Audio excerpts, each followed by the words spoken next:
xa humanos, ben a teología solar, non que eran bisnetos ou tataranetos do mismísimo Deus Rei, que encarnaba na Terra nestas familias dinásticas de procedencia sempre divina. E como digo os textos da raíña Hatshepsut e de outros que eran antepasada de Akenatón e outros máis, cando ofrendan e se dirigen aos seus deuses, xa din con claridade meridiana diante dos seus deuses, no caso de Hatshepsut, de Amón, ¿verdad?, que os faraós, ou neste caso a faraona Hatshepsut, que eran pastores enviados polos deuses que vivían en territorios moi lonxanos, máis alá do sol, como enviábanos como pastores para pastorear o rebaño humano. Eu creo que isto nos trae ao recuerdo alguna cousa da nosa propia religión. Por eso antes dixen que desde aquel antigo Egipto e desde este faraón Akenatón todavía hoxe estamos vivindo de influencias clarísimas daquela época. 30 anos despois da morte de Akenaton, xa non incluye nesa lista de reis, xa non incluye a Akenatón, a Akenaten, nin a Smenjarre, que o sucede, nin a Tutankamón, nin ao vello Ai.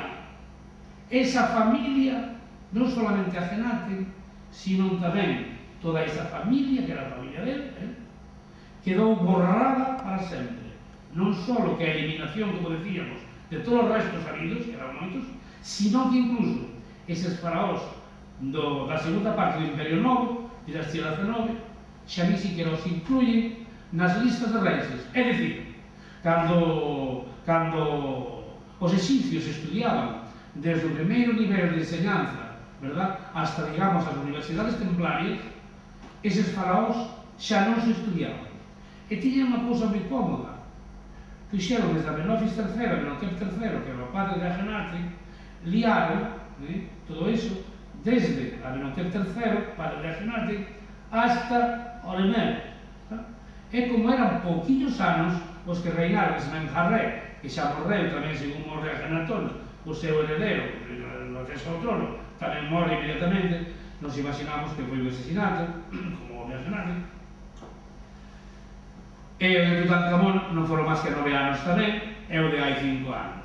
Por lo tanto, 9, 5, 14, uns 15 anos. Entón, eses 15 anos distribuíanos no tempo de reinado de Amenhotep III e o seguinte Amenhotep, obviando eses outros 3 faraós, Smenjarre, Tutankamón e Ai. Todo isto resultou moi ben. Quero dicir con isto, señores e señoras, que o mundo antigo non volveu a ter conocemento deste período histórico, nin destes persoeiros, nin do que fixeron. A partir de Ramsés II, que era totalmente olvidado o nombre desta xente. Xa nas épocas baixas, no último Egipto, os últimos flashes de algo de esplendor, xa non se conocían estes señores. Non existía esta familia, nin estes monarcas. Nas últimas fases do período de civilización egipcia, tampouco se coñeceron, por supuesto, durante os 3 siglos e pico dos faraós europeos. 3 siglos. Os faraós europeos preguntaránse ustedes quenes son os faraós europeos? Pois os faraós europeos foron os Ptolomeos, aquel general de Alexandre Magno, Ptolomeo I, que foi o que iniciou a dinastía europea no trono de Egipto, gobernando desde Alexandría, que fundara o gran Alexandre. E Roma, por suposto, tampouco coñeceu nunca este período histórico tan fascinante, e xa moito menos todos os casi 2000 anos de cristianismo que seguiron. Este señor, esta familia, non existiu. Pero foi no siglo XIX, despois de ir Napoleón a súa expedición a Egipto, 1798, que levou tamén con el, ele iba por unha cuestión estratégica de impedirlle aos ingleses o camiño á India, poñerles tropezos, a través de Sita, de Suez. Entonces, bueno, foi por eso, non vamos a contar agora, que é un rollo que non nos ven a conto. Pero Napoleón, que sí fixo moi ben feito, porque a expedición napoleónica, como asunto político e militar, foi totalmente un fracaso. E ao cabo dun ano saliu correndo da vaca, non chegou Nelson, cas naves británicas. Pero bueno, estamos sin cuidado. Pero ele levou unha expedición de científicos a Egipto, de 100 e pico de científicos, entre pintores, escultores, arquitectos, filósofos, biólogos, ingenieros, en fin, unha expedición de 100 e pico de científicos que iban todos dirigidos polo barón Dominique Vivant-Denon, que era un aristócrata, que ao mesmo tempo era artista, escritor, filósofo, en fin, un home moi válido, que dirigiu todas estas cousas en Egipto en canto ao hábito do estudo daquela civilización que desde xa Roma se había perdido, non había nada. Pero cando chegou esta expedición napoleónica, empezaron a ver todos aqueles restos, chegan á zona, non sei onde vai o que había aí, chegan á zona, decimos aí un escapou, marchou. Tiñamos aí unha, bueno, entre esas dúas zonas, nunha curva que ten o Nilo no medio, na especie de Bahía, no Nilo, aí juntas os grandes. Ben, pois entonces estes primeiros investigadores, Wilkins de Barton, en 1826, chegan por aí e encontran unha serie de tumbas abertas. Hai que decir tamén que estas tumbas estaban abertas porque o anacoretismo que existe, estas tumbas estaban abertas, expoliadas, saqueadas, etc. É moi mala situación. Os primeiros cristianos utilizáronos como os seus asentamentos, como as súas iglesias, que incluso convertiron algunhas, pero todavía había restos faraónicos bastante interesantes, como para que estes primeiros, eu creo que máis que investigadores podíamos chamar viaxeiros, que se fixeron investigadores para ver todo aquilo, verdad? Pero máis ben eran viaxeiros curiosos por todo aquilo.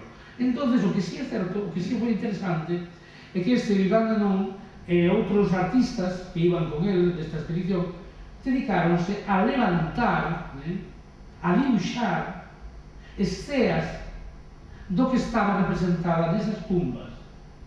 E tamén da epigrafía tamén copiaron cantidad de xeroglíficos que certamente non se entendían, porque Champollion, o descubridor do negócio xeroglífico, cando ele chega á conclusión de descubrir en 1822. Isto sucedía no 1826, 27, 28, cando estes viaxeros están lá.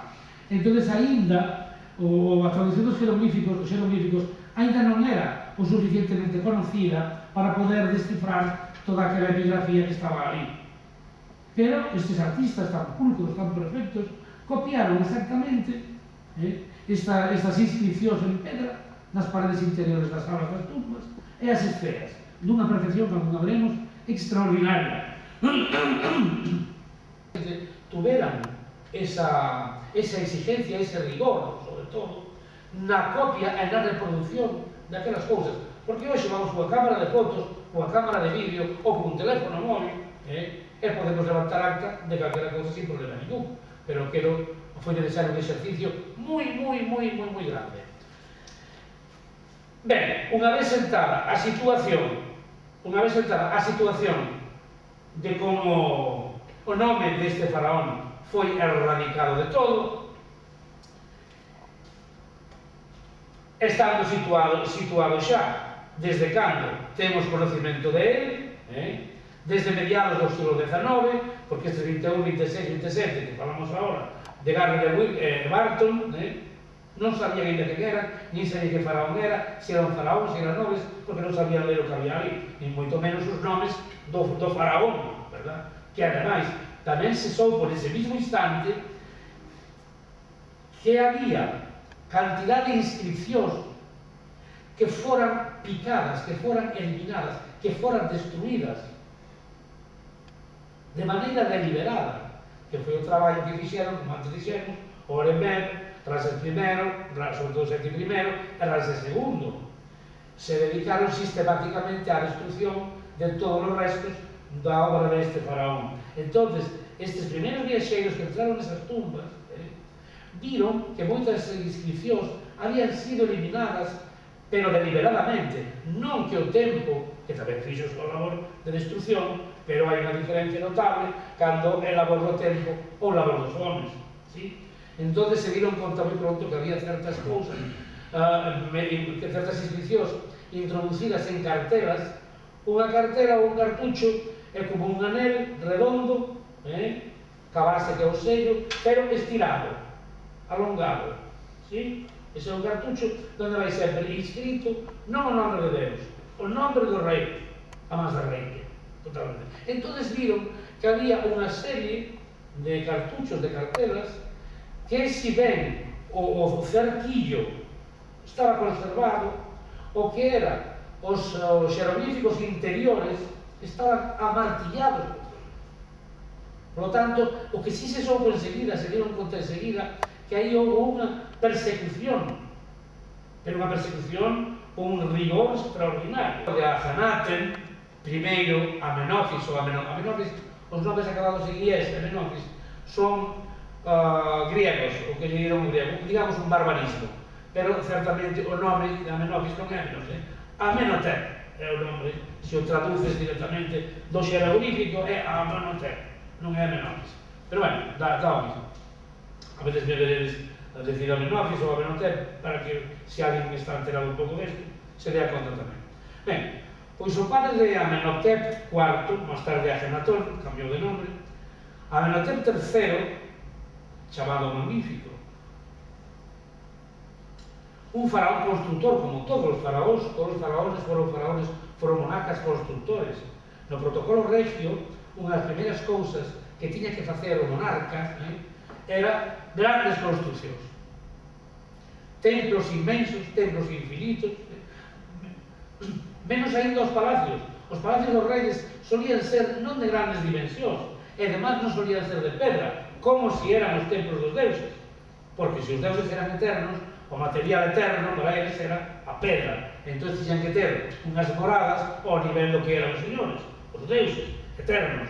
Pero os reis tiñan palacios moi suntuosos, suntuosísimos, pero sacando algúns detalles moi concretos como os velos ou algúns dinteles de portas ou jambas, en fin, sacando algúns detalles, os palacios dos reis, dos monarcas egipcios, dos faraóns, solían ser edificados con adobe do Nilo, e de máis sin cocer, ladrillo, do Nilo de máis sin cocer, secado ao sol, con moita palla picada, nos moldes, facíanse eses adobes, e con eso se edificaban os palacios dos reis e dos grandes aristócratas, verdad?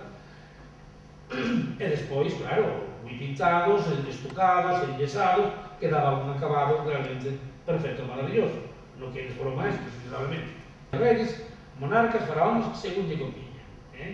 Treparábamos e acabou, aí non pasou nada. O faraón decía que encontrase mal, ten uns días que estaba enfermo, entonces, así sencillamente, facía unha trepanación e que desaparecía. Estaba enfermo e desaparecía, punto. Por tanto, poñía ese acabar reis, según lle estaba.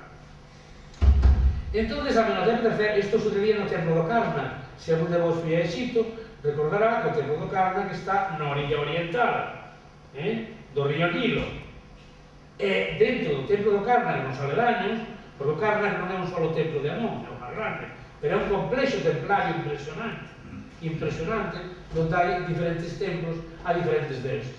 E cada faraón construía pilonos novos, muros novos, que se iban a pilonos, sabes que son esas dúas torres trapezoidales impresionantes,